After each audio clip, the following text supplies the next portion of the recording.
Part 1 of this chapter examines the bases and sources of Haddo's approach to ancient philosophy as a way of life, manière de vivre, mode, genre de vie, situating it about Thomas Benetouil's distinction between two traditions in the 20th century French receptions of Stoicism.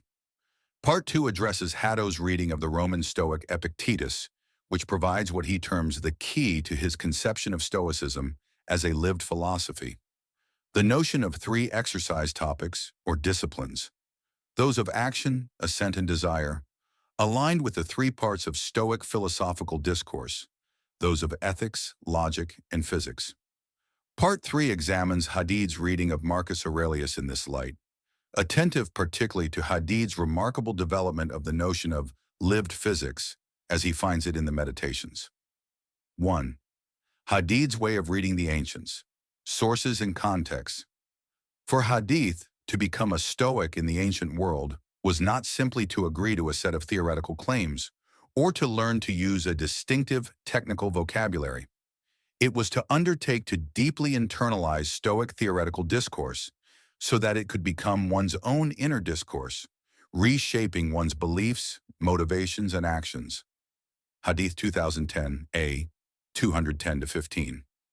To enable this, the student would be enjoined by a teacher to undertake regimens of what Hadith famously called, in the article of 1977, 1996a, bearing this title, spiritual exercises. Such exercises include practices of listening, reading, and inquiry, like we practice today as students of philosophy, 1996a, 81-82. Yet others of these exercises, like forms of fasting or bodily exercise, are not simply or primarily intellectual, whence Hadid's wider adjective, spiritual.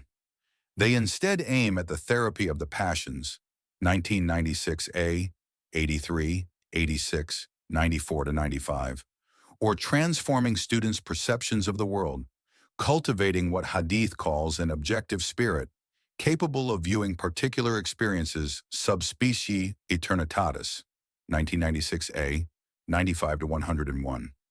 These exercises call upon the will, imagination, and memory of the agent, as well as their reason, indeed, the entire psychist, or esprit of the philosophical aspirant, 1996a, 82.